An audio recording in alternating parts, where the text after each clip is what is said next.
Praise the Lord. இன்றைய நாளில் நாம் தியானிக்க இருக்கிற வேத வார்த்தை மத்தேயு சுவிசேஷம் 9ஆம் அதிகாரம் 36ஆம் வசனம். அவர் திரளான ஜனங்களை கண்டபொழுது அவர்கள் மேய்ப்பனில்லாத ஆடுகளைப் போல தொய்ந்து போனவர்களும் சிதறப்பட்டவர்களுமாய் இருந்தபடியால் அவர்கள் மேல் மனதுருகி. அல்லேலூயா. சிதறப்பட்டவர்களும் தொய்ந்து போனவர்களும் மேய்ப்பனில்லாத ஆடுகளைப் போலவும் இன்றைக்கு ஜனங்கள் இருக்காங்க.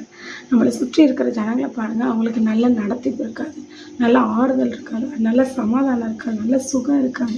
அவங்க சிதறடிக்கப்பட்ட நிலைமையில் இருப்பாங்க, தொய்ந்து போயிருப்பாங்க, சோர்ந்து போயிருப்பாங்க, அவங்கள நடத்துறதுக்கு யாருமே இல்லை. இப்போ இவங்களெல்லாம் பார்க்கும் பொழுது ஏசு மனதுருகினார் என்று வசனம் சொல்லுகிறது. நமக்கு அந்த மனதுருக்கம் வேணும். நம்ம அந்த மனதுருக்கத்தோடு ஊழியம் செய்தால் தான் நம்மளால் ஆத்துமாக்களை விடுதலையோடு நடத்த முடியும், கர்த்தருக்குள்ளே நடத்த முடியும். ஆகவே அந்த மனதுருக்கத்துக்காக ஆண்டவர் கேட்கலாம்.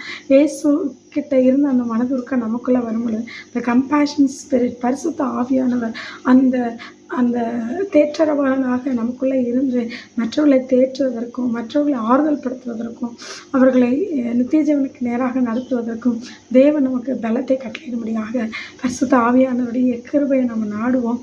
இயேசு செய்த ஊழியத்தை நாமும் செய்வோம். அநேகருடைய காயங்களை கட்டுவோம். கர்த்தர் நம்மை ஆசீர்வதிப்பார். ஆமென். God bless you.